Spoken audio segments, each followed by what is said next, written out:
system is intelligent. It tells you have been here before. You don't entertain visitors twice. So, but before we do that, I want to inform you that our training for all poll officials was completed yesterday. Today they are just waiting to be deployed to the polling station. That the deployment will happen tomorrow. So we are just ticking boxes. In terms of training, all our people have been trained, they are properly informed. From technology to identification of voters, through technology, to election laws, to crossing of registers as per the new code ruling. It's just systems are set. We are just ready to take off on Tuesday at 6 a.m. You are a voter, turn up very early in the morning, on Tuesday morning, and vote for a candidate of your choice. Go back home, wait for IEBC to tabulate and announce the result. So we'll be having a simulation. Commissioners and our staff and even yourselves, feel free to join in and see whether you can be a voter, whether you can vote, if you are a voter. If you are not also, you can try. It will tell you are not a voter.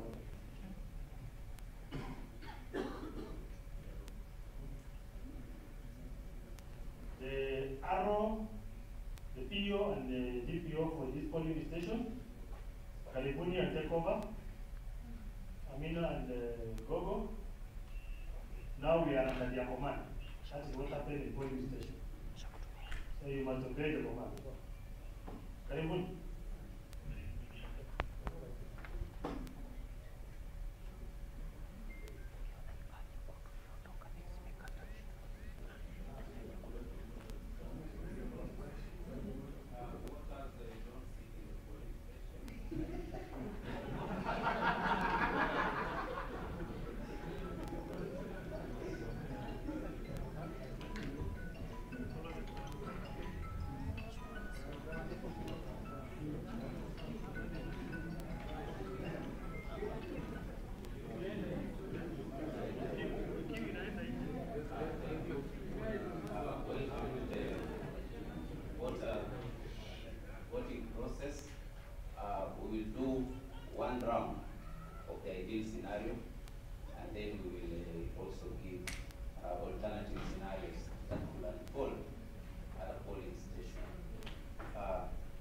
This is our polling station. You can see voters will arrive from this end. When they arrive, we have election officials. I am the presiding officer, the person in charge of this polling station. I have a deputy presiding officer who will deputize me in this process. And we have polling clerks who also support the presiding officer to carry out a number of processes. The first clerk has the KIMS device for voter identification. It has the voter identification technology. The next set of clerks have specific roles. Clerk number 2 has the printed register of voters. And then the next 3 clerks will issue ballot papers to the regions. Clerk number 4 will issue a ballot paper for county assembly election and also for the Senate election. And then clerk number 5 will issue for the county woman member to the National Assembly and the gubernatorial election ballot papers for the governor election. We have an observer. We also have agents here and the media who are also by law allowed to be at the polling station. Then here we have the polling booth.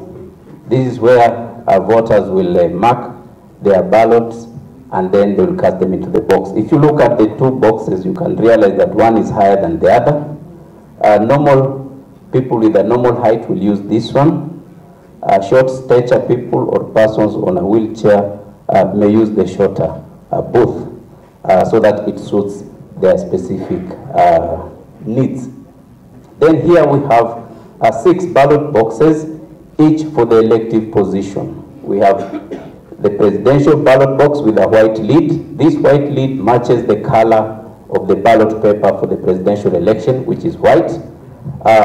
The member of National Assembly ballot box has a green lid which matches the color of the ballot paper for the member of National Assembly election.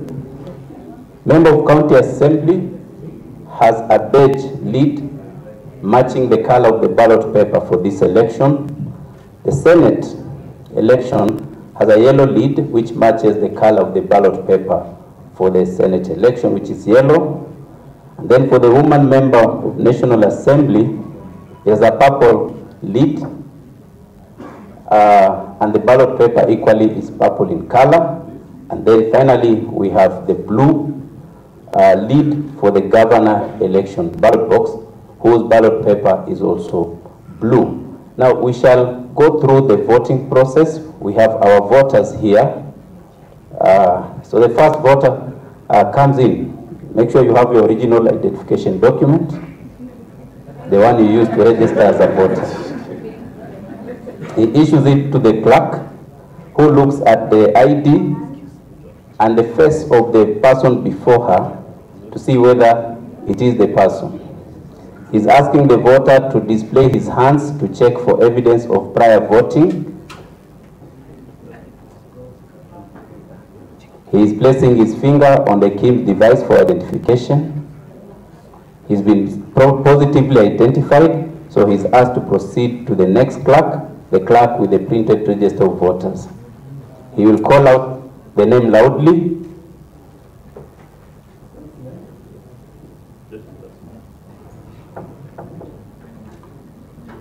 Then the clerk will cross out the details of the voter on the register except the voter's number.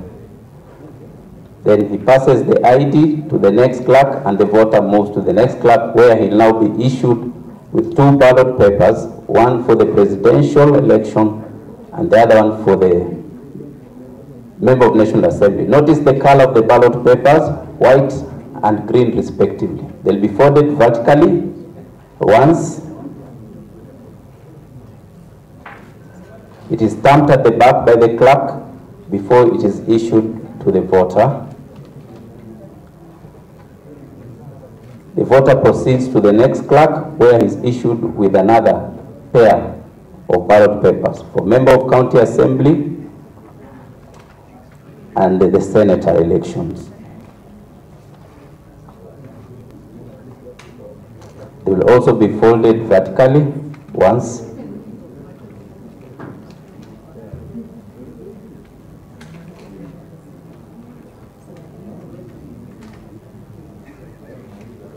And issued to the voter. The ID is also passed to the next clerk. A voter must be issued and receive 6 ballot papers, 1 for each of the 6 elections.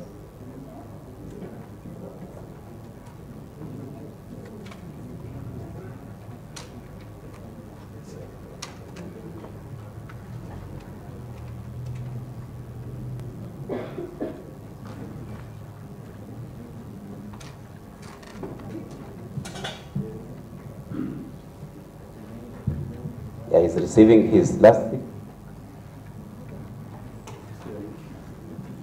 He proceeds to the polling booth to mark the 6 ballots. There's a pen in the polling booth that he will use to mark.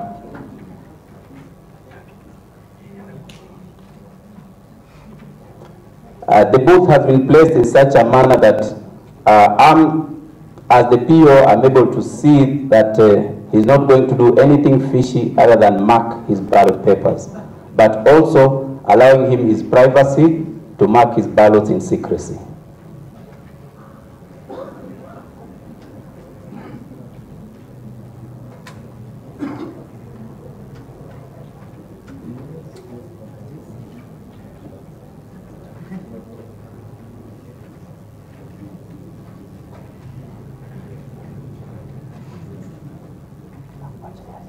Now he proceeds to the booth, to the ballot boxes to cast. Starts with the presidential, white in color, goes into the box with a white lid, proceeds to the member of National Assembly, green ballot paper with a box with green lid, member of a County Assembly, beige with a beige, proceeds to the Senate election, yellow with yellow, proceeds to the county woman member, purple with purple, and proceeds to the governor election, blue with blue.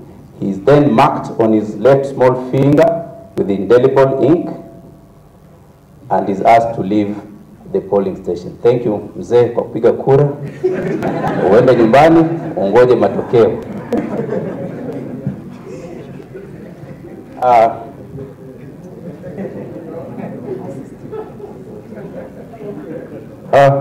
Mbona mko wawili?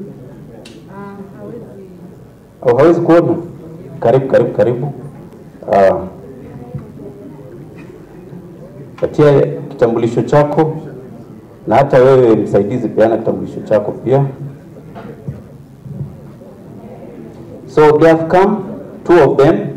One has a challenge with her side, so she has come with her own assistant to help her to vote. The law allows that if a voter comes with their own assistant, then they'll be allowed to vote. The voter will be checked on the printed register normally by clerk number 2. Their details will be crossed out.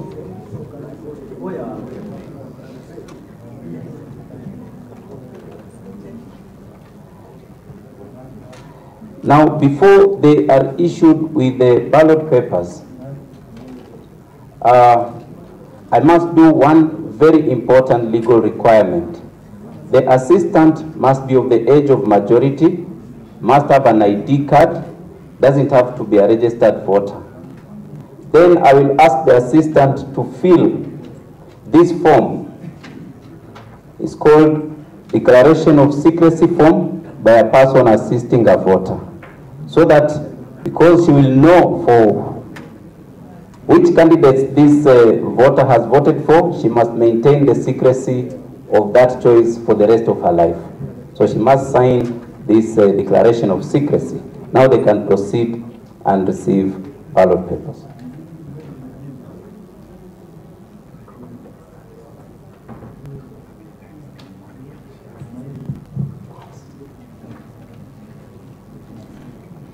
The law requires that an assistant can only assist one person in the election.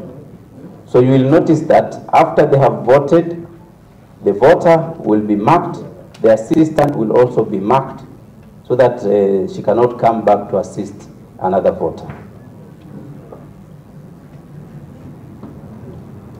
And because this voter has come with her own assistant, we will allow them to go to the booth without our interference, to mark and then cast the ballot accordingly.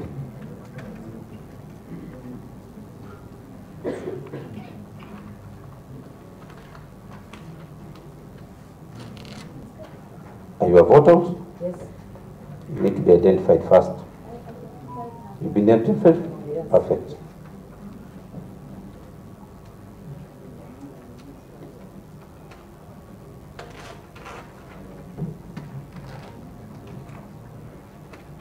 So both the assistant and the voter will get their ballot papers because they are both voters in this polling station.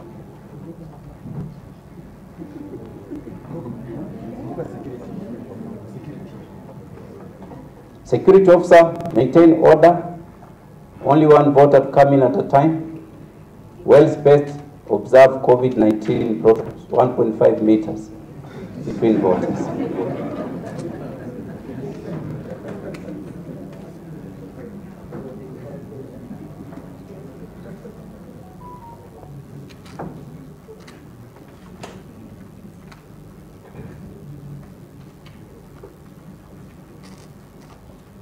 So 2 ballot papers,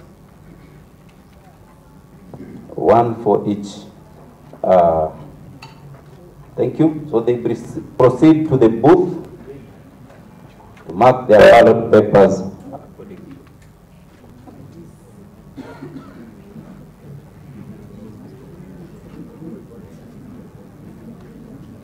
They are allowed to do it in private.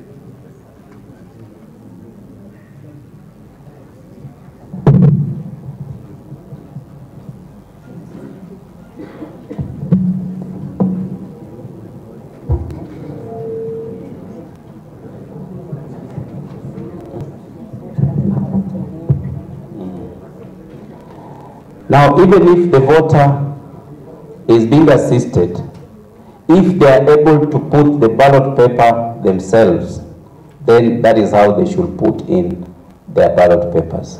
But if they are unable, because maybe of a physical impairment, then they'll be assisted to put that ballot paper in the box. And because this particular voter has a seeing problem, then they might be assisted to put the ballot paper in the box. But some are allowed to fill and put, they can do so. I think there's enough space now. The next voter can come in. The next voter can come in.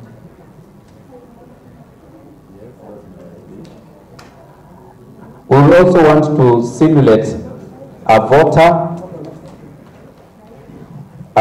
Deputy Presiding Officer, please help them to put their ballot papers properly. We also want to simulate a voter who is unable to vote on their own, but they have not come with their assistant. So we have a voter here who cannot vote on her own. She doesn't have an assistant. We'll see how that is done.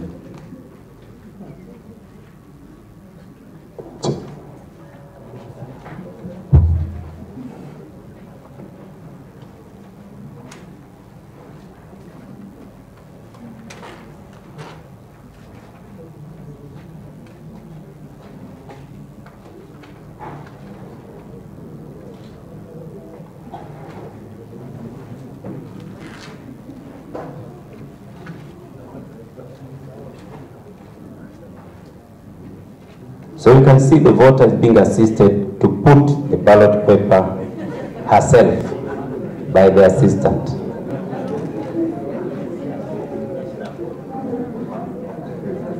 Now, when they have finished, the voter will be marked on the small left-hand finger as normal.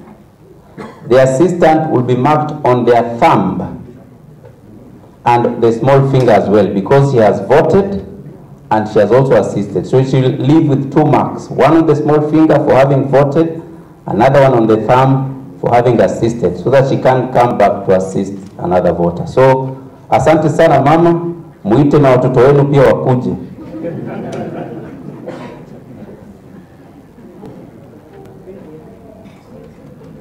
Yes, sir. How do I do this? You need help? Yes, please. This voter needs to be assisted, but he doesn't have his own assistant. So I'm going to invite agents to witness, at least 2 agents from opposing parties to come and witness. Agents, this voter is unable to read and write, so he cannot be able to vote on his own. So we are going to assist him to vote. He'll show us, tell us which candidate he wants to vote for. And mzee unajua kuandika mwenyewe? Si mzuri sana. Wacha nikusaidie kuandika. Unataka nani kwa hii president? Huyu? Agents, have you seen that mark for that voter? Okay. Chukua hii ya mbunge, unataka nani? Agents mnaona? Ni huyo. Hii ya MCA unataka nani? Huyu. Agents mnaona? Ndio hiyo. Hii ya senator unataka nani? Huyu ndio mtu wako. Agents mnaona? Ndio hiyo. Hii ya mama mbunge unataka gani? Na wawili. Wawili? Unaweza pigia mmoja tu kwa sasa. Huyu. Agents mnaona hii? Na hii ya governor unataka nani?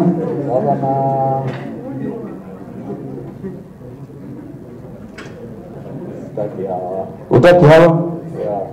Utakupigia yote. Kuna mwingine? Wewe ndio unachagua. Okay.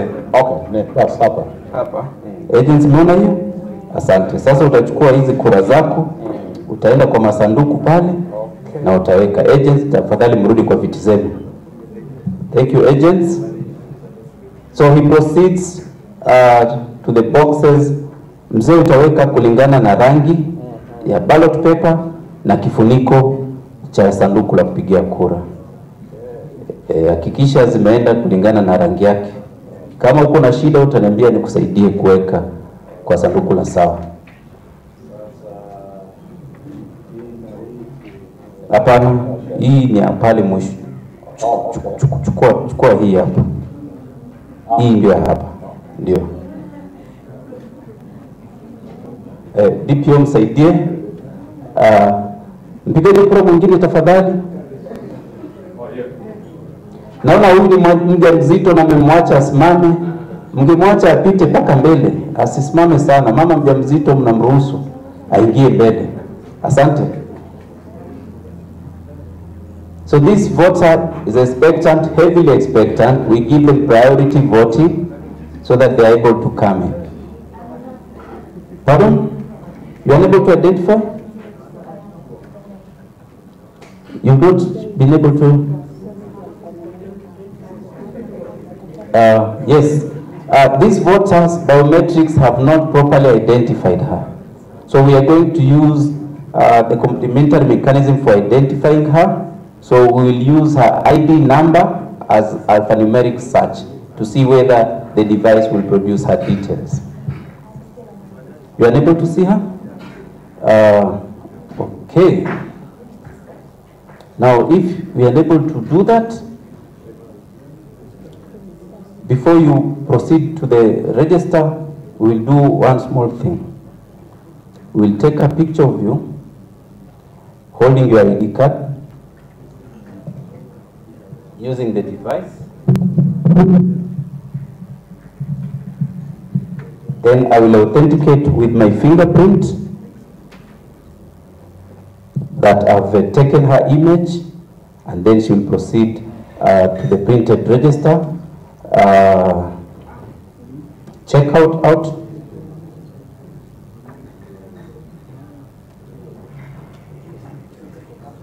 Kasioka, please proceed. So she's been identified on the printed register, but we've also taken her image. She proceeds. If we had not found her details at this level, and on the printed register she's not found, then this voter will not vote. She will go home. Because whatever is in that device, if the alpha search does not bring out the details, then this voter is not registered. Because what we have in the printed register and the device, they're exactly the same register. But because we found her details, she's able to proceed to vote. Now, because her biometrics did not identify her, we've taken her image to make sure that we cannot have an imposter vote, because we have her image taken on the device. So she proceeds to vote normally. Please, next voter.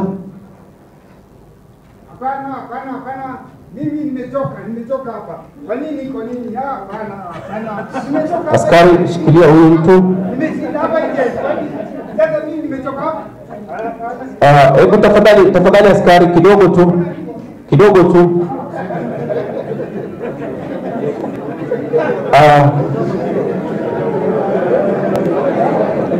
You've seen a rowdy voter being handled by the security officers. Now, if I assess him and see that although he's a little bit tipsy but he can vote, I may allow him to be given priority voting so that he votes and goes home. He doesn't become a nuisance to the other voters. But if he's so much unruly, he will be put aside until he sobers up. We still have all the way to 5. By 5 p.m. he will have sobered up. We'll allow him to come again and vote. Now, in order to have a faster flow of voters, once a voter receives the ballot papers here, the next one can come for identification. Once the voter starts receiving ballot papers, the next one can come for identification, so that we have a smooth flow of voters at our polling station.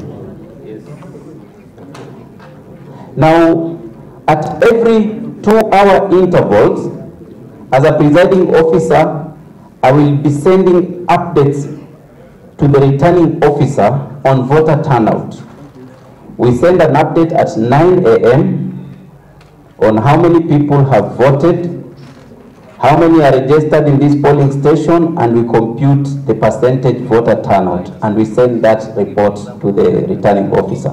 We do it at 9, we do it at 11, we do it at 1, we do it at 3, and finally we do it at 5. Iko shida gani mzee? Umesahau kitambulisho wako? Itabidi urudi nyumbani ukachukue. Ilipotea jana. Basi nenda utafute tu. Tunafunga kituo saa 11. Ukiweza kupata kitambulisho kabla hiyo saa, kimbia hapa. Utaruhusiwa kupiga kura. Pole sana mzee. Nenda utafute kitambulisho chako. Hapana, kwa sababu niko hapa, mimi nilikuwa registered hapa. Lete kitambulisho, hiyo ni sheria inataka ulete kitambulisho, tukutambue kwamba ni wewe, halafu tukuruhusu. Bado huko na masaa mzee. Si uko na wajukuu, unaonekana uko na wajukuu wengi sana. Waambie wakusaidie kutafuta kitambulisho, halafu urudi. Asante sana mzee.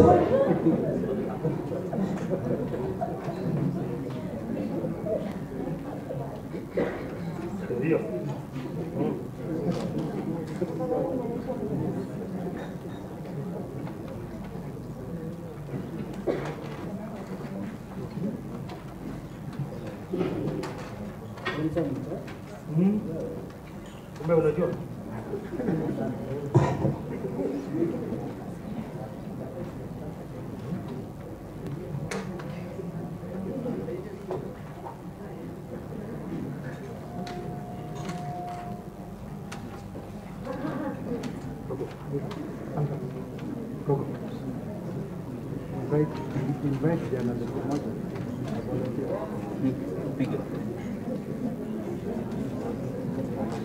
Cameraman, kuna mmoja anataka kupiga kura? Please join them. Take ballot papers and vote. It's free for all voters, provided you are registered here. Okay.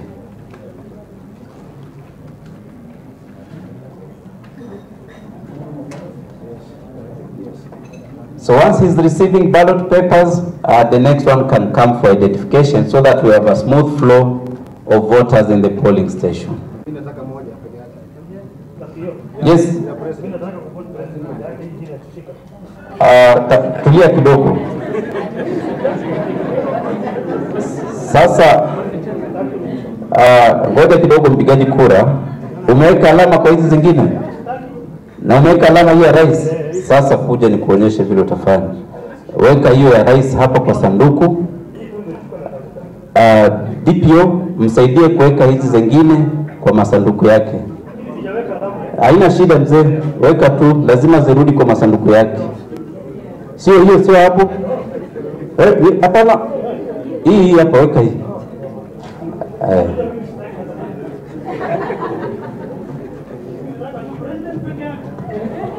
Now this voter wanted to vote for only one election. So he wanted to give back the remaining 5 ballot papers to the presiding officer. But the law does not allow that. We cannot have them here. So we asked them to put them in the respective ballot boxes so that at the end of it, we are able to account for every ballot paper.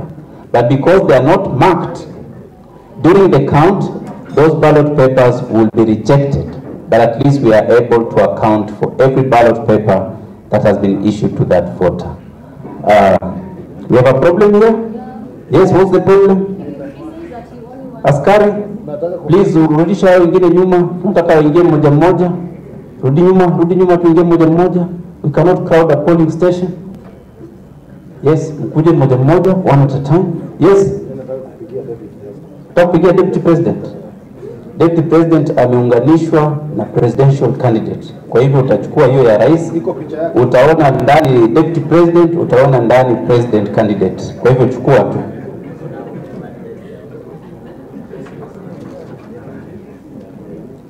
This voter wanted to vote for the deputy president. Since it's a joint ticket, the ballot paper has both the details of the candidate and the running mate. So that ballot paper should be able to surface. Do you have a problem here? Yeah. Yes. I lost my card. Your ID? It lost somewhere. Where? Please go. We'll give you an askari to help you look for it. When you find it, will allow you to come back. You're welcome. Just look for it. We are still open up to 5. Come in good time. We'll allow you to vote. Eneo mguu mmoja? Eneo mguu mmoja? Uko sawa sasa. Unaweza endelea hapa. Karibu sana.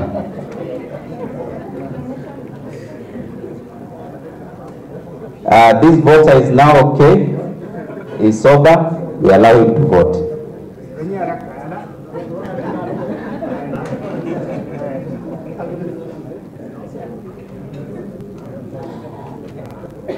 So it is now 3 p.m. I'm sending my next update to the returning officer on the voter turnout at this time. I'm also doing a check on the number of ballot papers that I've issued to the voters during this process.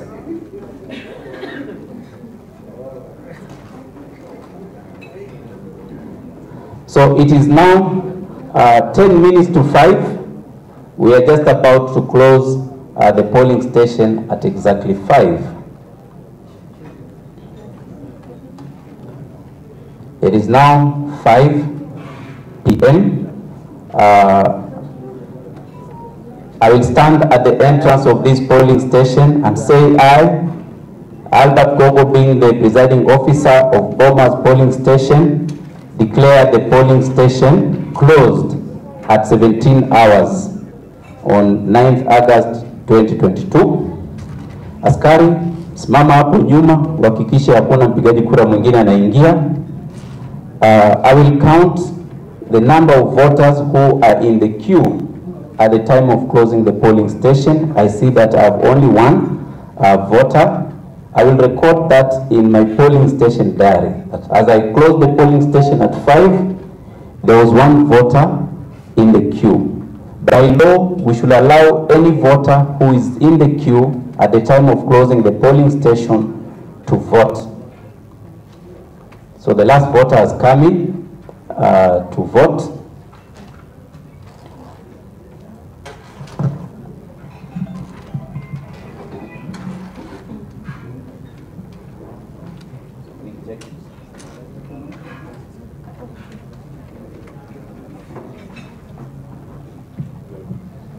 So as you can see how the voting process starts, we start by sealing the ballot boxes before 6.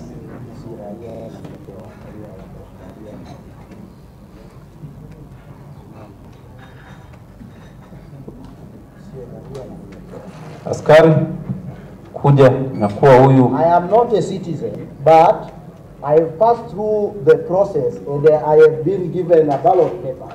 Nyakuwa huyu, ballot paper lete bahasha hapa. Askari, weka pingu huyu. Clerk, yule amepitisha huyu. Chukua huyu pia, lete hawa wawili. Why did you clear a voter without valid Kenyan documents? Arrest, no, come down. I want to give you some money. Please take her up. DPO, please sit down at her position. You'll be clerk number 1.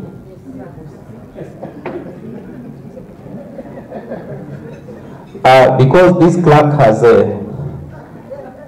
tried to do what is illegal, we've had her arrested. The imposter is also arrested. I've replaced the clerk with my deputy presiding officer so that voting will continue as we process those criminals using the provided legal mechanisms. So polling can never stop, but I will record that in my incident page in my polling station diary because that is a major incident. So I will record it in the incident section of my polling station diary. So voters will come in one after the other, depending on the scenario. You saw the different scenarios.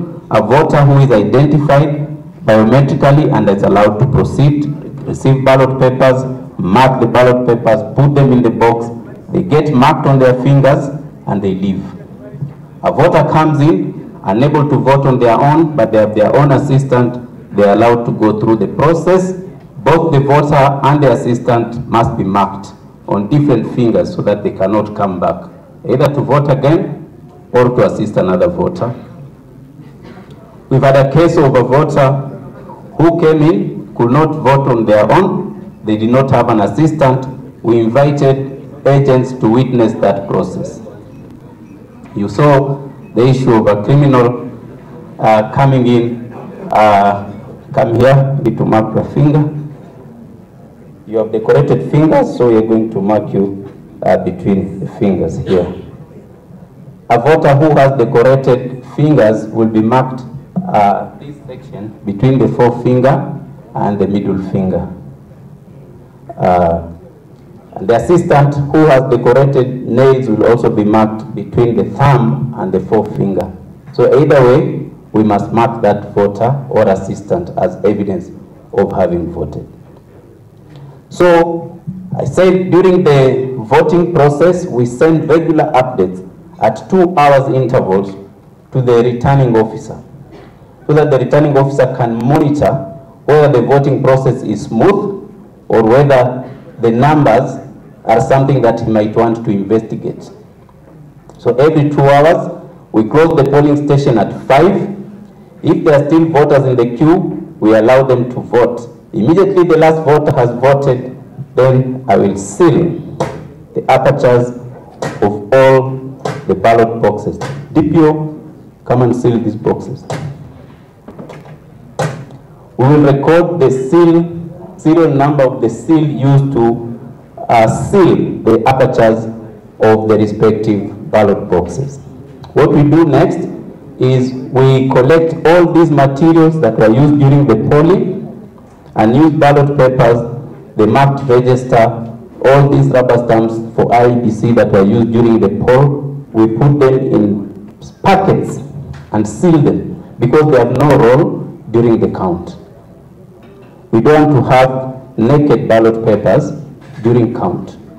That's when the issue of stuffing of ballot papers or ballot box comes in. So we must seal every unused ballot paper, the counterfoils of the used ballot papers, the printed register, and all materials that will have no role during the count will be put in sealed packets in tamper-proof envelopes. So that is the voting process. Any questions? You can take one here. Yes, please. My name is Gatete Njoroge from Citizen TV. I have 2 questions. Yes, Gatete. Polling station need to have a maximum of 700 voters. Correct. Let's say you open at 6 a.m. Yes. And by 8 a.m., all the registered voters at that polling station have casted their vote. 8 a.m.? Yes. Do you close that polling station? And my second question, under what circumstances can you close a polling station? Can we talk of a case of maybe an attack in that area? Are there circumstances that can make a polling station be closed on the election day? Thank you.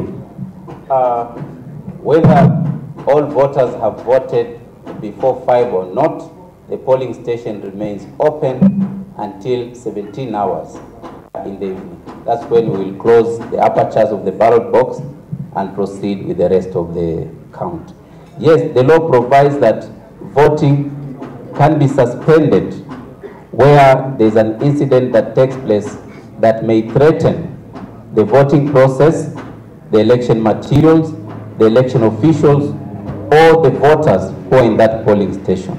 What we do if there's such an incident, let's say an attack or a natural disaster, we immediately seal all the ballot boxes using IEBC seals. We secure all the election materials and the safety of the election officials, and then we notify the returning officer at the constituency tallying center via a phone call that there's a problem and we are suspending voting. The askaris present, the police officers will also secure the material, the officials and voters, and then we will monitor the situation. If everything comes back to normal, then the presiding officer will declare that voting is resuming. We'll record the time that it's resuming. We see how much time we had closed that polling station. We must make up for that lost time after 5 p.m. So yes, the law provides for circumstances where voting can be temporarily suspended. Good afternoon. Yes, please. My name is Leila Mohammed from NTV. In the past, we've seen the voter's card being a critical document for the voting process. But as of now, you speak of only the ID, the National Identification Card, and the passport. For clarification of those voters who still believe the voter's card is important, can you talk to that? Thank you for that question. The law recognizes two documents for identifying a voter at the polling station. One, it is the National Identification Document, the document that the voter used to register as a voter.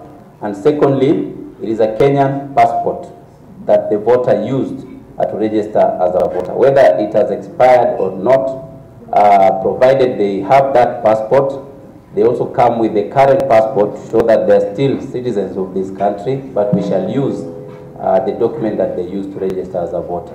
So the voter's card is no longer there in law. What we give voters is an acknowledgement slip. It's a receipt, which is a token to show that this voter has been registered, but it is not a requirement during voting. Thank you. Yes, my name is Omar. I'm one of the international observers. I would like to ask if somebody puts put the wrong ballot box on the board, what will happen at the end of the day? We are telling the vote. And the second question, it relates to the what Madam was asking. What causes the biometric voter? If the system being recognized technically. What causes for? We have seen the case now. A lady, she came and the system didn't recognize her biometric. So what do you think that it may happen during the election? Is that a big number? Those who the system didn't able to recognize their biometric features? That's the two questions. Thank you. It is possible for someone's biometrics to wear out depending on the nature of work they do. That's why we have the complementary mechanism where we can use an alphanumeric search. We search with the ID number. If indeed they are registered voters, their details will be displayed on the KIM's tablet, and then we'll proceed with them normally. Because what we do is, at a polling station, we have 700 voters maximum. So when the voter brings their biometrics first, we are actually comparing that fingerprint with 7,000 other fingerprints, including 9 of her own. So if the biometrics don't identify her, we use the alphanumeric search. So if their details are displayed, the system will prompt for her biometrics again 3 times. In the second run, we are comparing her fingerprint with her 10. So the chance of identification is much higher, because in the first instance, we were comparing a fingerprint versus 7,000. Now we are comparing a fingerprint against 10. So there's a higher chance for the voter to be identified. But still, if they are unable to be identified biometrically, but their details have been displayed on the register, then we know this is a registered voter, and therefore we process them normally. Yeah, but those cases are normally a minority. In previous elections, there have been very few, but there is a process in which we can handle any scenario that unfolds during voter identification.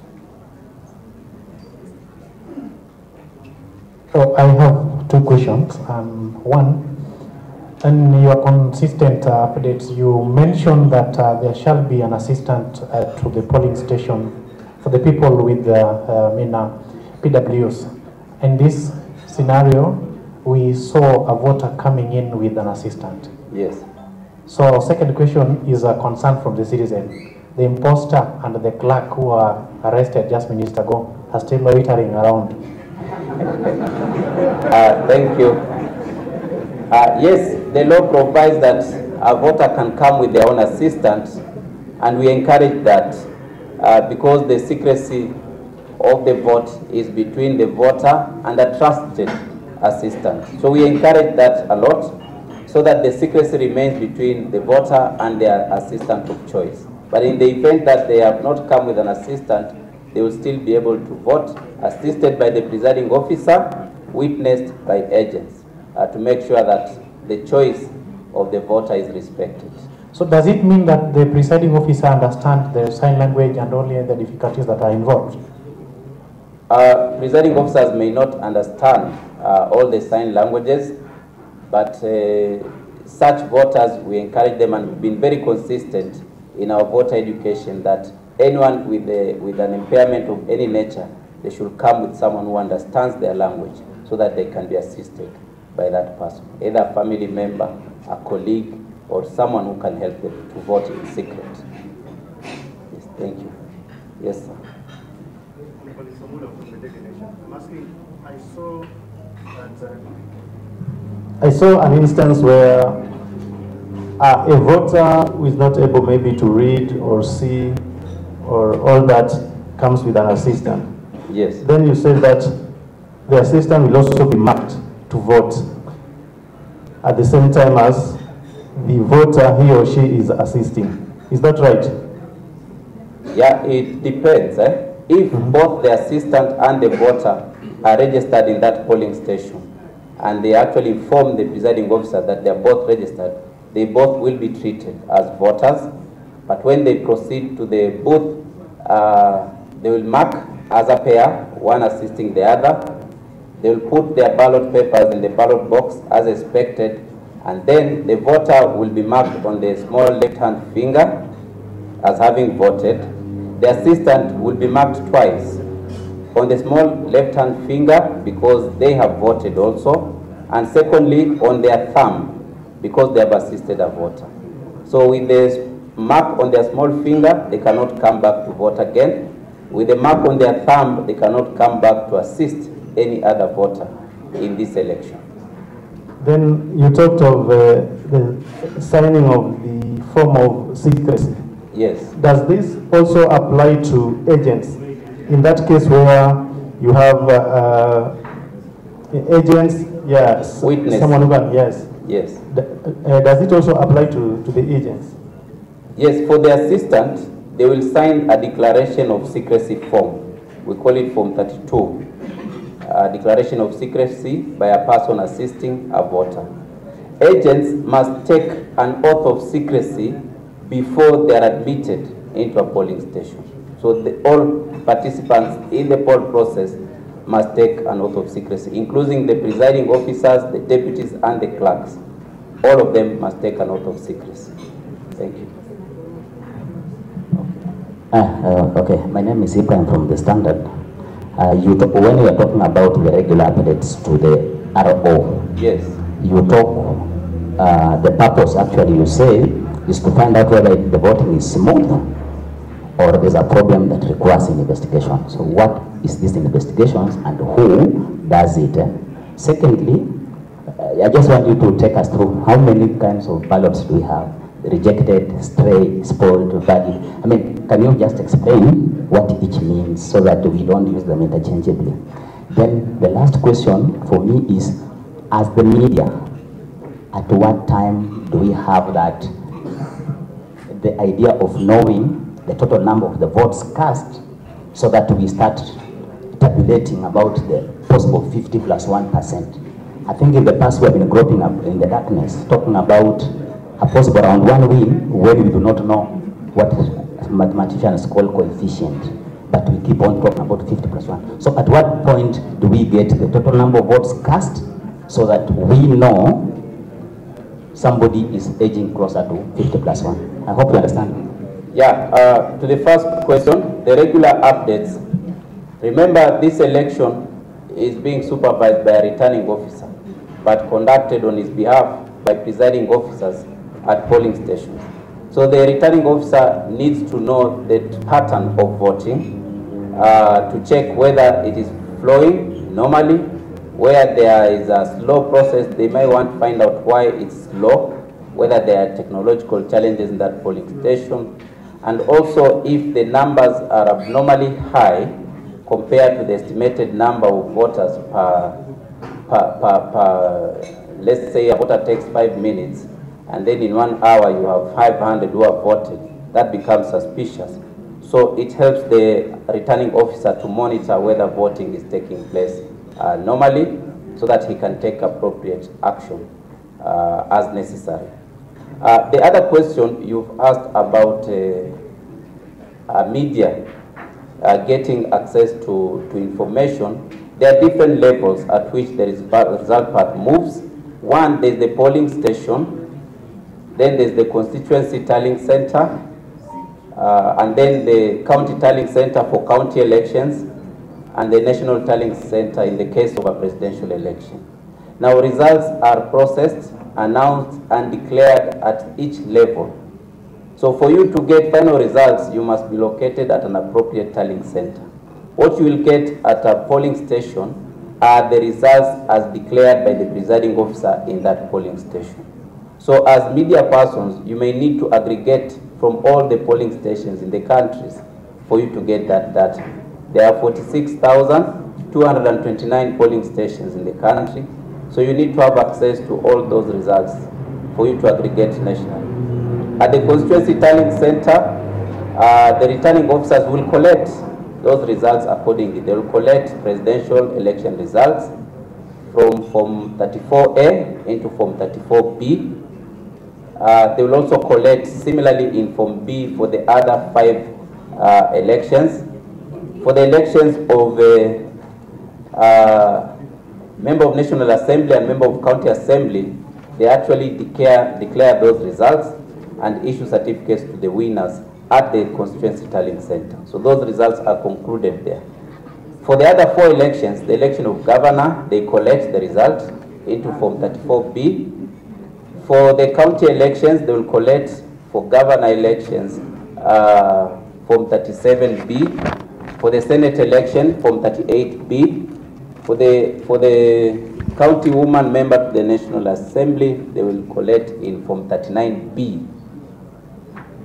Now, Form 34A from all the polling stations in a constituency, together with their collation Form 34B, will then be transmitted physically by the returning officers to the National Tallying Center, where they'll be delivered to the chairman of the commission, who will then do the final tally for the presidential results. So the chairman is the one who will do the 50% plus 1. He will also do the percentage votes scored by each voter in the 47 counties to establish whether any of them has garnered 25% in at least a majority of counties, that is 24 counties. Now, armed with these results, then the chairman will make a determination, 25% in at least a majority of counties, then the chairman will declare appropriately that a fresh election will be held within 30 days from the date of the declaration of that election result. So the media can only move at the pace at which the result path is moving, from polling station to the constituency tallying center and to the national tallying center in the case of the presidential election, or the county tallying center in the case of the county elections. It is important to emphasize that media can only compute for their own consumption and to the public, but they cannot purport to declare who has won the presidency or any other seat for that matter. Thank you. There's the question of the ballots, I think. Yeah, you are a very sharp person. You are moving ahead of the teacher. We've not even counted. It is during the count that we establish the votes you described. When we have opened a ballot box, and I wanted to demonstrate very quickly how we close and count, then those votes will come out. But I could explain them very briefly what they are. Now, during the count, a ballot paper that has been marked appropriately for a particular candidate, we call that a valid vote, and it will count in favor of that particular candidate in that election. During the count, we may also establish a ballot paper that has a number of features as anticipated in law that will make it inadmissible to be counted. Such a ballot paper will be rejected, and it will be called a rejected ballot. I want you to notice that I've said a valid vote and a rejected ballot. We don't have a rejected vote. It can only be a rejected ballot. A vote is one that is in favor of a candidate. Now, we reject a ballot paper based on provisions of the law. It is defined in the regulations how we reject. If you go to regulation 78 of elections, general regulations, you will find the circumstances under which a ballot paper will be rejected.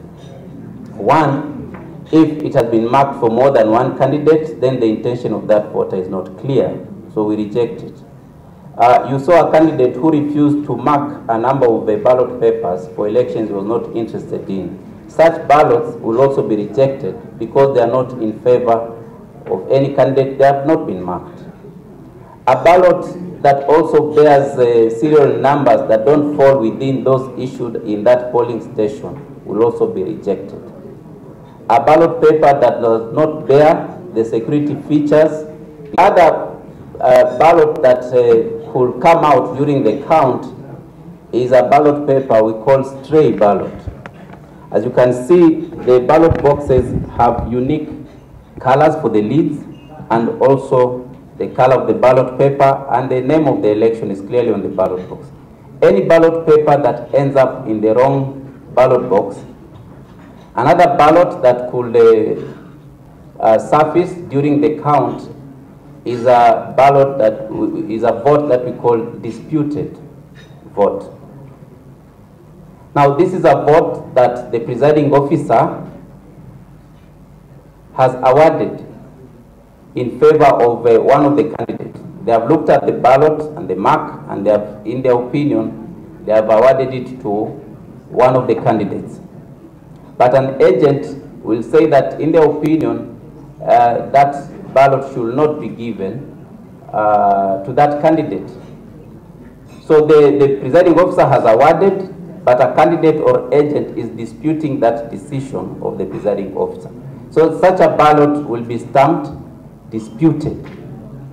But according to the law, the decision of the presiding officer will hold, although a dispute has been raised on that particular ballot. So it will be stamped with the IEBC rubber stamp disputed.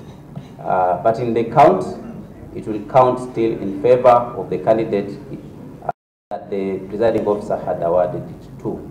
So those are the kind of either votes or ballot papers that could come out during the count. And each is provided for in law, and it is accounted for accordingly, either in the statutory result declaration form or in the polling station diary, as the case may be. Like stray ballots are recorded in the polling station diary. Spoiled votes are recorded in the PSD, and the reason why it is spoiled. We also have a statement of rejected ballots, which is a form 41. We record the serial number of the ballot paper and the reason why it was rejected. So we account for all these ballot papers that way. Thank you very much. Yes, sir. Noémie Chalon from Africa Intelligence.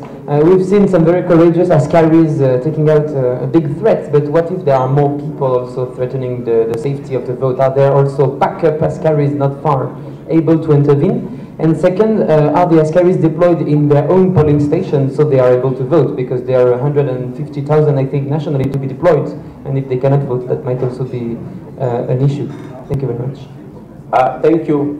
Yes, we have police officers, armed police officers manning every polling station. We have 2 in each polling station. Now, if we have a registration center that has several polling stations, then it means we have a bigger pool of police officers. So collectively, they're able to manage the voting process as well as provide law and order outside the polling room. So yes, we do have well-trained police officers to provide security at every polling station. Yeah. Will they vote on the site also? It is not automatic. It depends on where they have been posted. If a police officer is registered in Mombasa and currently posted in Nairobi, and they were not posted in time for them to transfer their vote, then they will not be able to vote. But if you are lucky to be posted at a station where you are registered as a voter, you will be allowed to vote. The same is the case for the polling clerks, and every other official. If you are posted in a station where you are registered, then you'll be allowed to vote as well. Yes. Yes, sir. Naomba niulize hivi. Ndio. Mpiga kura anapaswa kuchukua jumla ya dakika ngapi kwa shughuli yote mzima? Alafu swali la pili, ikifika kwa kile kibanda alafu niweke tiki kwa mali sipo nataka ama sipo natarajia, nijue nimekosea, naweza rudi kwa makarani alafu anipatie kura zingine? Asante. Kama mlivyoona muda ambao mpigaji kura, na natumai wanahabari huwa ni watu wako chapchap, nafikiri mmefanya hesabu mtu amechukua dakika ngapi wale walikuwa wanapiga kura hapa. Labda takriban dakika 3 kwa kila mpigaji kura ama chini, kulingana na vile mtu anaweza kuweka alama haraka haraka na kusonga mbele. Inachelewa kidogo ikiwa tunahitaji kumsaidia, kwa mfano tunaita agents kuja kushuhudia vile tunasaidia, inachukua muda kidogo. Lakini kama ni mpigaji kura mwenye uzoefu, anaweza kuchukua hata chini ya dakika 2. Punde ametambuliwa na amepata karatasi za kupigia kura, anaenda haraka sana. Swali lako la pili ni kwamba katika kituo ziko njia tofauti za kusaidia wapigaji kura. Kwa mfano, kama umekuja na msaidizi wako, mnaruhusiwa kuenda kwa usiri, mpige kura na muendelee. Kwa hivyo hiyo huwa haina kuingiliwa. Ama ulikuwa unaulizaje? Or replay ukiharibu. Asante. Mmesikia hapo nyuma nikitaja kuhusu spoiled ballot paper, si ndio? Sasa hii ni hali ambayo mpigaji kura amepatiwa ballot paper, ameingia kwa sanduku la kuweka alama na anaweka alama vibaya, njia ya kwamba that ballot paper will be rejected, itakataliwa wakati wa kuhesabu. Kwa hivyo anafaa kuenda kwa presiding officer, amwambie nimeweka alama vibaya na ningeomba nipate karatasi nyingine ya kupigia kura. Presiding officer atamsaidia yule mpigaji kura kwa kumpatia karatasi nyingine ya kupigia kura kwa hiyo election. Atarudi kuweka alama na ataendelea kupiga kura. Lakini ile kura ambayo ameharibu ndio ile tunaita spoiled ballot, the serial number of the spoiled ballot paper. We shall also record the serial number of the replacement ballot paper. Remember, we must account for every ballot paper. Every time we issue a spoiled ballot, it means the number of ballot papers issued is more than those who are able to vote. So to account for that difference, we record the serial numbers of the replacement ballot papers for that voter. And we also record the reason why it is spoiled. Because sometimes a ballot paper could be marked properly for candidate X, but this voter wanted to vote for candidate Y. So he says, I've marked for X, but I wanted to vote for Y. So someone looking at that ballot paper will wonder why it is spoiled, yet it is properly marked for a candidate. So if the reason against the serial number says marked for wrong candidate, then it becomes clear that although it was marked properly, it was for the wrong candidate. So it is purely to account for every ballot paper and to remove any mischief of having spoiled ballot papers or rejected ballot papers whose reasons are not properly explained in our records. Yes, sir.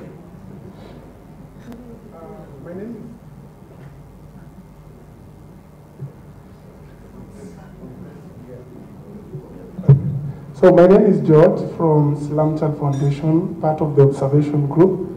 I have a concern for a vote to be valid inside the ballot box. It must have a stamp at the back. In a scenario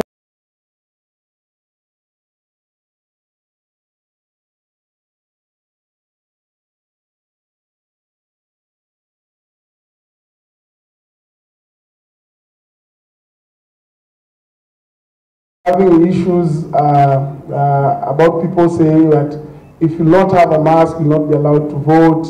So maybe a clarification on that needs to be put out in public so that if I'm a voter from the slum setup and I don't have a mask, I know that I still have a chance to go and vote. Thank you. Thank you. You've appropriately put it. The chair will give the commission position on that, but I will. I say what I know. Okay.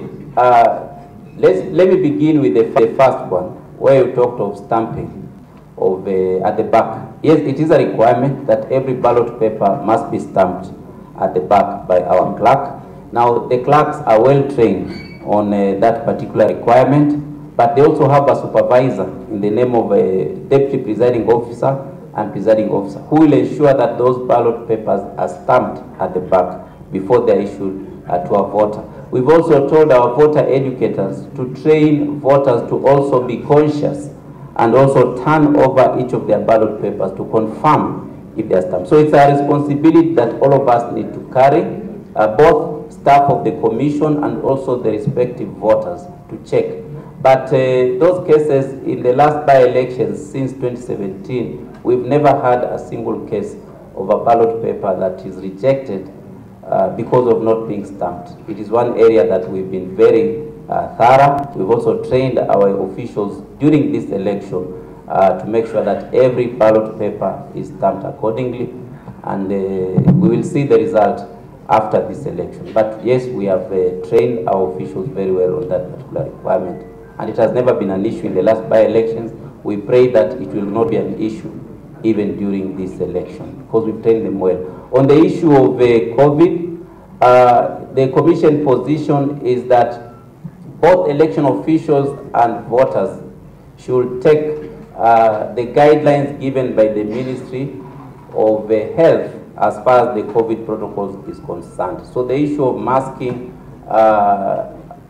is not a requirement. Even us here, you can see quite a number of us are not masked and have been allowed to come in. It will be the same case, but we are informing both officials and voters to be aware that COVID is still with us, and we take personal responsibility to make sure that we don't expose. Like if it's on elections day and you know you have COVID, then you should properly be masked, sanitize yourself properly, minimize the interaction with other voters to minimize the risk of infection. The same case with election officials. We must take personal initiative to make sure that we remain safe and healthy, given the number of people we'll have in polling stations and also tallying centers. Thank you.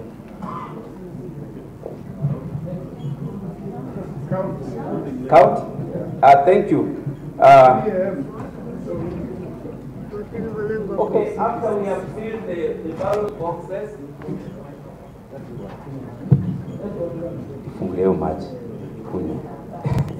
we remember in the morning before polling, we had recorded the serial number of the ballot box and the seals used to seal the four sides of the ballot box. We will make sure that we are still dealing with the same ballot box and the seals have remained intact. Then we shall cut the four seals on the side of the ballot box.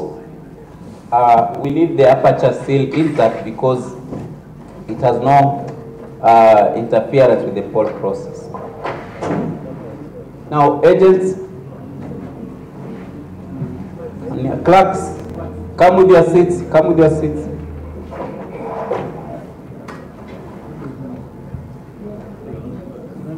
Now, what I will do is I will assign my team responsibilities.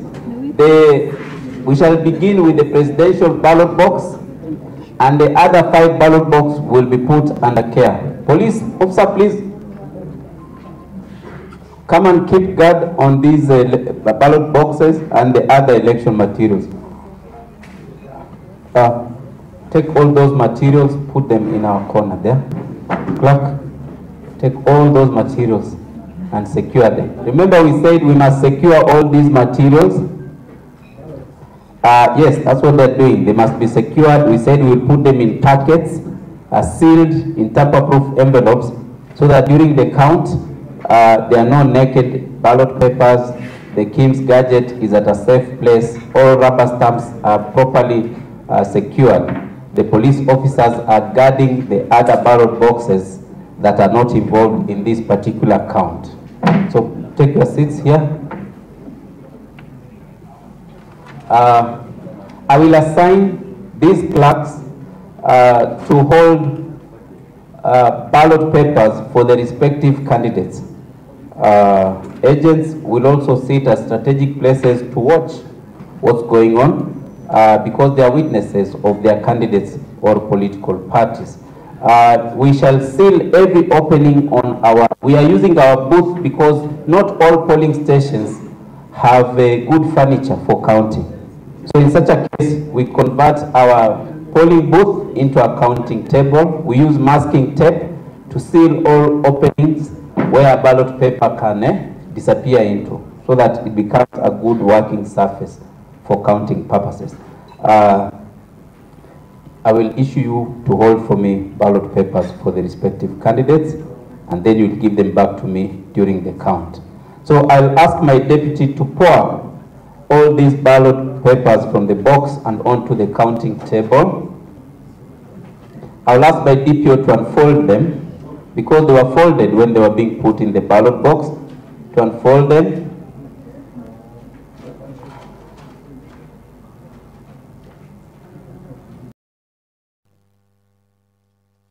Yeah, then the DPO will give them to me, put them face down. We shall move very fast to check whether they have the IEBC stamp at the back. Agents will also be checking. Stamped, stamped, stamped, stamped, stamped, stamped, stamped, stamped, stamped, stamped. 100% stamping. This is what will happen even at the polling station. So we turn them over, and now I assign them to the respective clerks. Agents are there to witness. They don't participate in the count. So you will handle, we have 1, 2, 3, 4, 5. DPO, you will handle for AAA candidate. You will handle for YYY. You will handle for PPP. You will handle for KKK. And you will handle for QQQ. Okay? In that order. This one, AAA. AAA. AAA. AAA.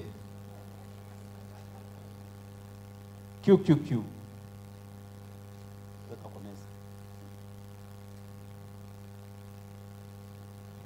This one, no mark. We immediately stamp it, rejected. Remember we said where there is no mark, it is. So we stamp it, IEBC, rejected. This one, rejected. You can see there's a mark here, but it traverses 2 candidate sections. Are we together? So since the intention of the voter is not clear, this one will be rejected. So I shall also stamp it IEBC, rejected. This one, PPP. This one, rejected, no mark. IEBC, rejected. This one, AAA. This one is for PPP.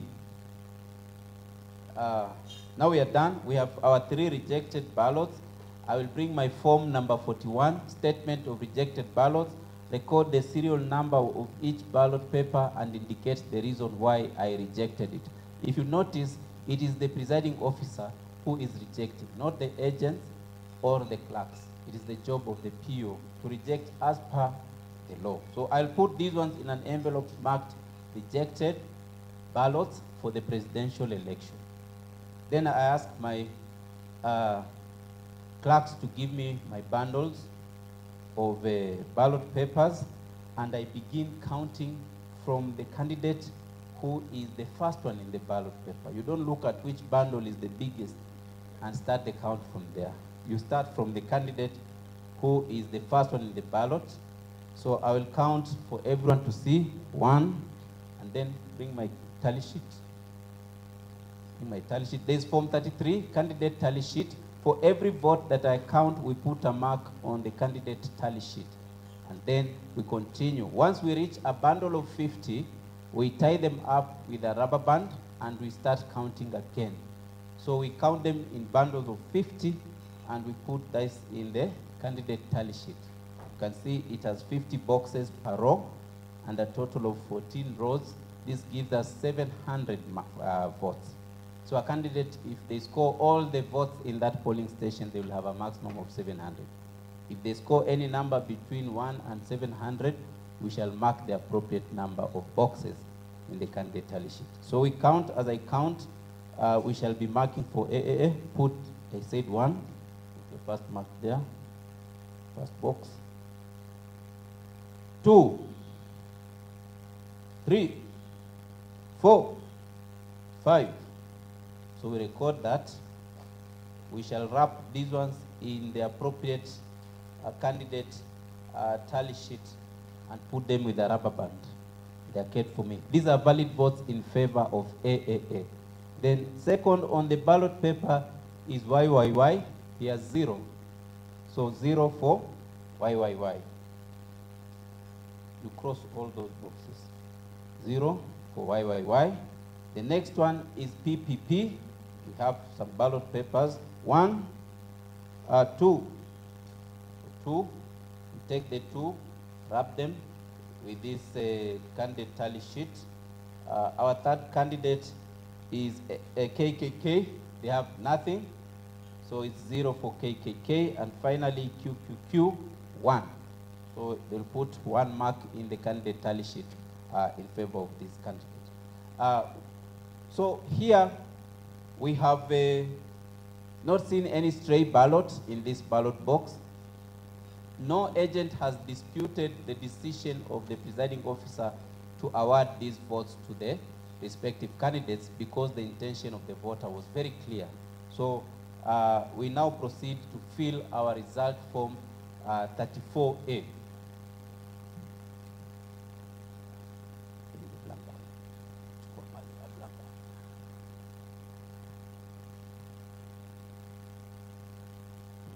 We put results for the presidential election in Form 34A.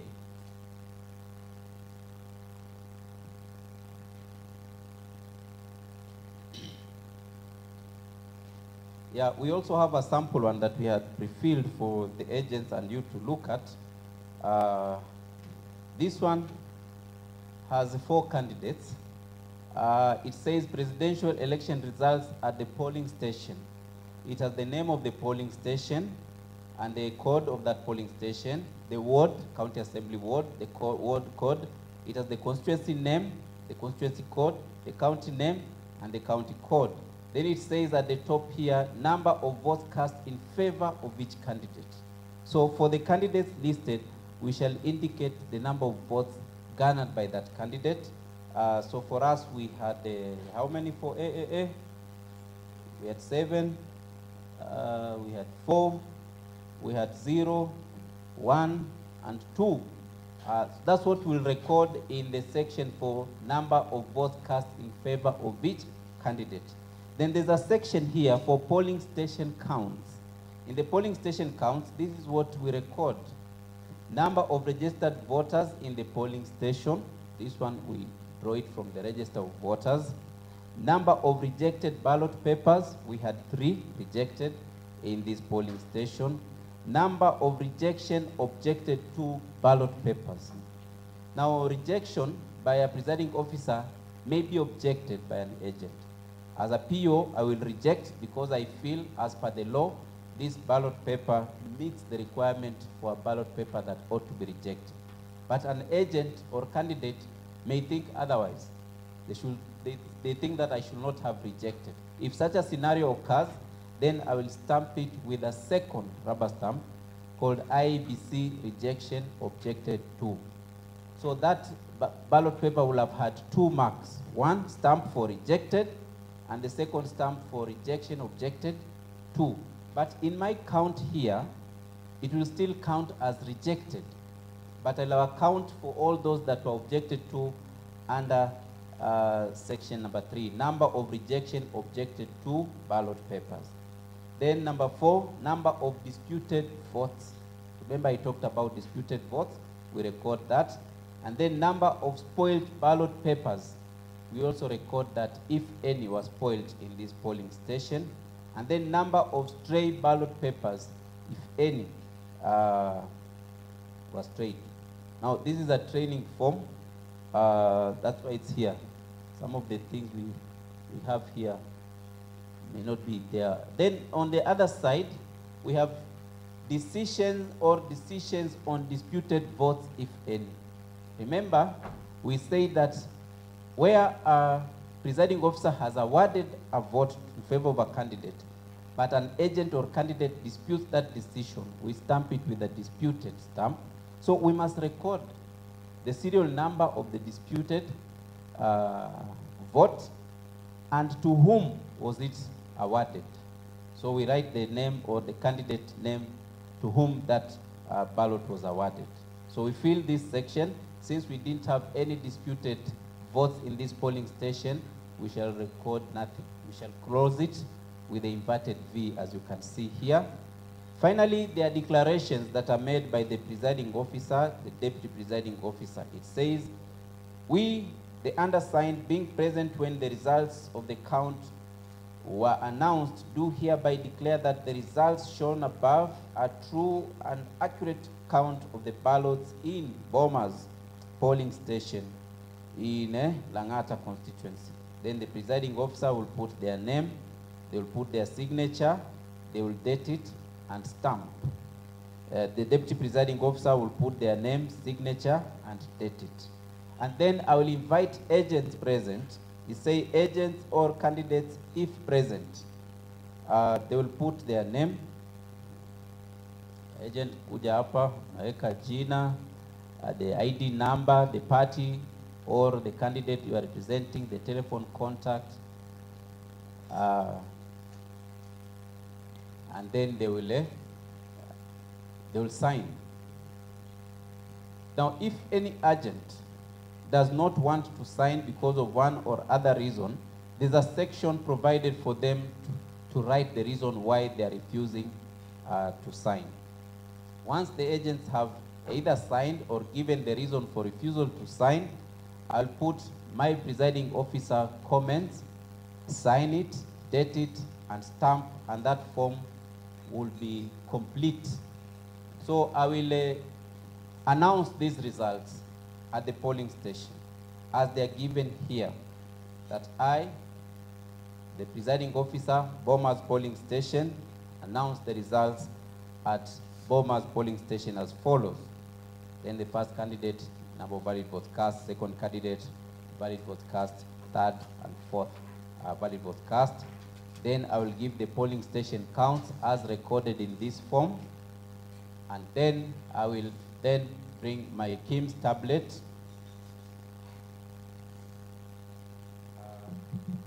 I will take an image of this form 34A using the KIMS tablet, using the result transmission system application.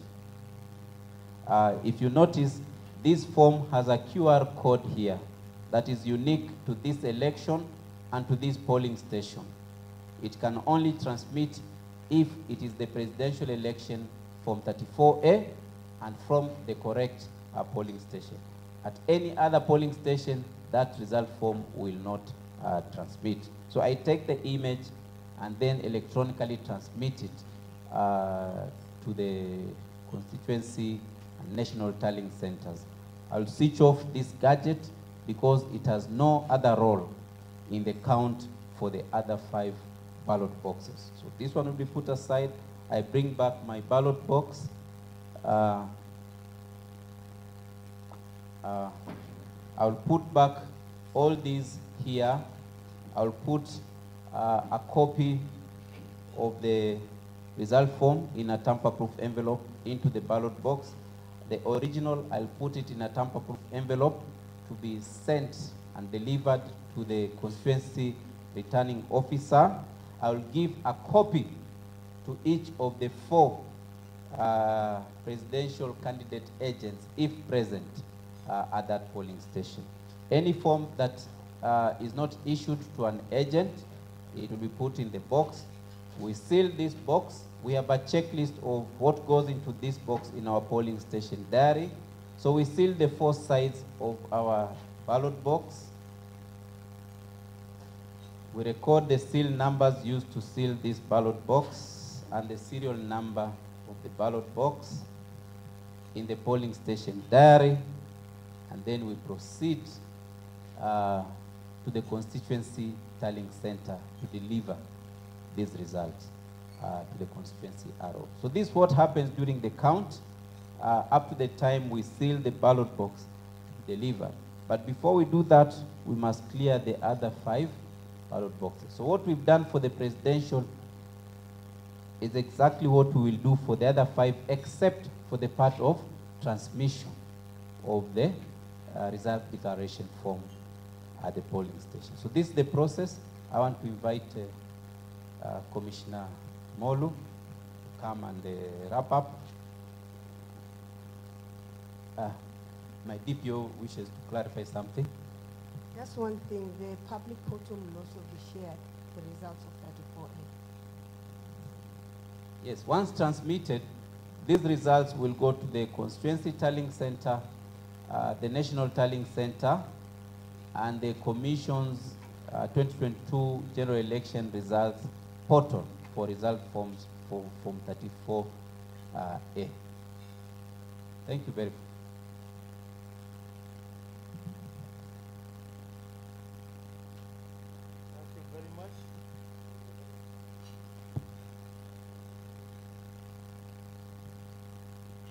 Thank you. I hope we have understood how tedious it is to go through this process. There is a question that people always ask. Why do you take forever to declare presidential result? You can imagine how long the presiding officer will take in this place, counting each of these. Repeat what the PO has done here until he finish the MCA. After that, they travel to constituency tallying center. This PO will go and deliver all the 6 boxes plus Form A to the RO, the returning officer. Then the returning officer do tabulation for all the 6 simultaneously. Then at the end, declare the president, the MP, MCA, give them their certificate, then moves now to county tallying center for governor, women rep, and senator. From there is when the PO, the RO, will come here with the presidential result. I hope we now appreciate how tedious it is. And it is very slow process because you have to do it as per the law and within the law. So we hope now with this demonstration and explanation, the media will help us cool the anxiety, which they normally blow it out of proportion. Please don't sit on your television screen and say, IEBC is yet to announce on 2nd day. By the 2nd and 3rd day, this process is still going on in the constituency tallying centers. So chairman has no result here yet until the PO, the RO comes here. The other question is the issue of people with invalid or expired passports. You can only be allowed to vote if your passport expires, and that's what you use to register. You can only be allowed to vote if you have a new passport and you present both to the presiding officer. If you only carry the expired one, unfortunately you cannot vote, because laws demand that you must present a valid document you use to register as a voter. So if you have not made an effort to renew your passport, presenting an invalid passport that you used to register you will not be allowed to vote. So you don't have to take a trip to polling station. It's a choice a voter has made not to make an effort. You know, right comes with responsibility. You have not exercised your responsibility to go and renew your passport. then the law ties our hands. We cannot allow somebody carrying an invalid document to vote. Unless there's any other question, we are, yes.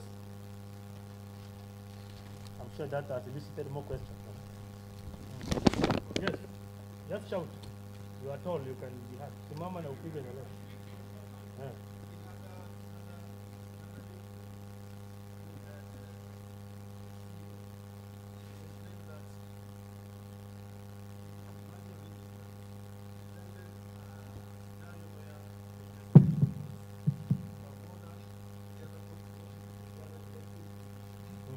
So we are again in that similar scenario where we are going to use the manual register.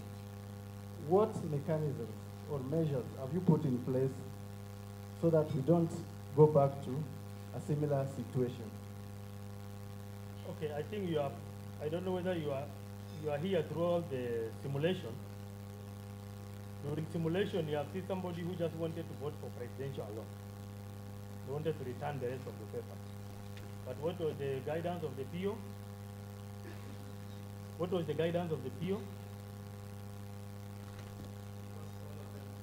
Yes, whether you have marked it or not, you must put them in the box. And there's another voter who came and said, I just want to be given one ballot paper for the registration. But was he issued with only one? No. Any voter who walks into a polling station must be given 6 ballot papers. Whether you mark it or not, they must find themselves in the ballot boxes. So, and we have instructed and trained our ROs and POs to ensure everybody is given one ballot paper for each position. So we don't see that scenario arising again. We have trained our people properly.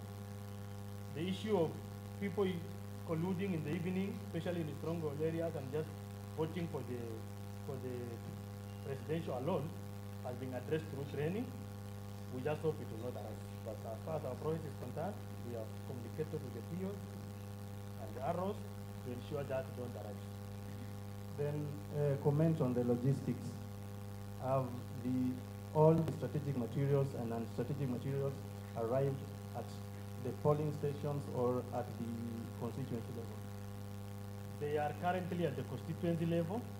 Polling station, the movement starts tomorrow. So the movement of materials from the constituency tallying center to the polling stations, all for 6,229 polling stations, start tomorrow. Today, everything is at the constituency tallying center. So the presiding officers will gather at the constituency tallying center tomorrow, together with the security officers, the vehicles, and each person is given the material. Today, our returning officers spend the day in ensuring every ballot box has requisite material for that polling station. So that is where we are now.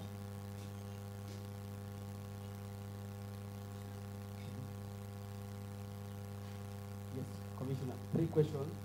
One is voter who is son.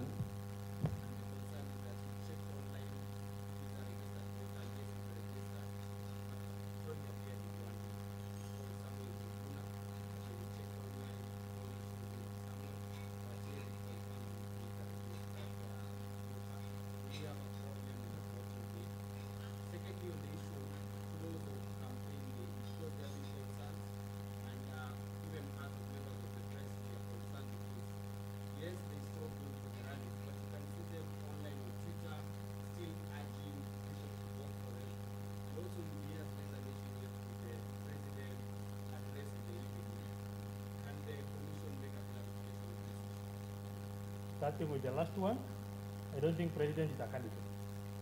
So you cannot say he's campaigning.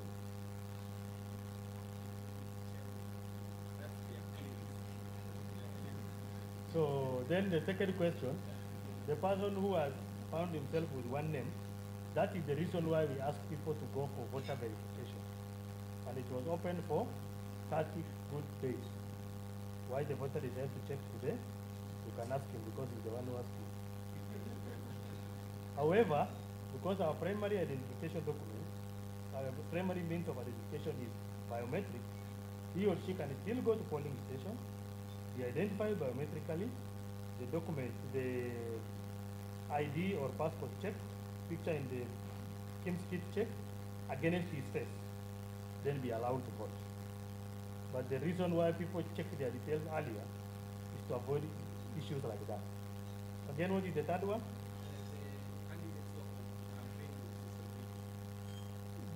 Campaign ends formally yesterday at 6 p.m.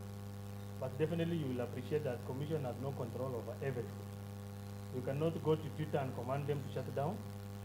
You cannot go to every WhatsApp group, or Commission is not in every WhatsApp group to monitor.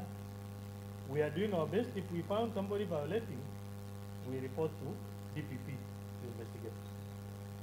But as a media also you have a role not to give such people platform to go and do things outside the law. Yes, madam. Sauti kidogo kwa ndege inapita juu. The last time Commission had a briefing said that there were 18 areas the ballot papers were yet to arrive in the country. Probably what is the station as per now? Are they there right now or what is it? All ballot papers are received and dispatched to constituency tallying centers. So we are expecting nothing from anywhere. Everything is on the ground. That's why we have done for you the last lap today, so as to educate the voters and educate the media and the public. So we have everything. We leave the rest for tomorrow? Yes. Last one? One last one. Question on somebody who is marking the wrong ballot. As explained by the PO, if you realize before you put your ballot on the ballot box, you'll be given an alternate ballot paper. Yes. However, the Commission has been clear that each polling station is given ballot papers that is commensurate to the number of voters in that polling station. So if I'm given an alternate ballot paper, what if we have 100% turnout? Does it mean that there is somebody at 5 p.m. who is going to lack a ballot paper? Or is the alternate ballot paper different from the normal ballot paper? I like your imagination. Very rich. First of all, you cannot have a polling station where there will be 100% turnout. Someone will be sick. Someone might have been promoted to heaven. There are many reasons, might have traveled. There are many reasons why everybody don't turn up. So it is not possible for a voter to miss a ballot paper. Sawa sawa. But it's good to be imaginative, like a true Kenyan. Yes.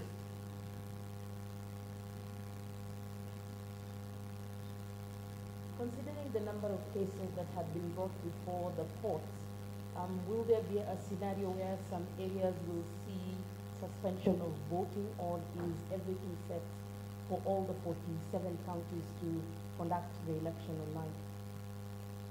Yes, there are a few cases we have postponed. Is there a legal issue?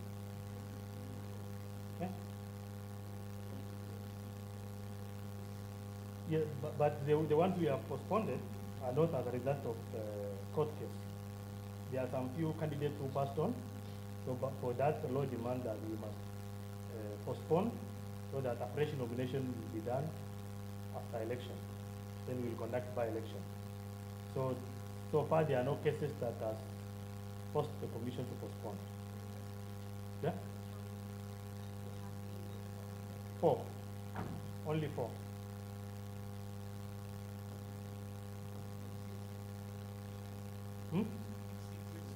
MCS. That's the member of county assembly ward. MCA means member of county assembly ward. Yes. Aya, thank you very much. Have enough questions for tomorrow when we come back. Thank you.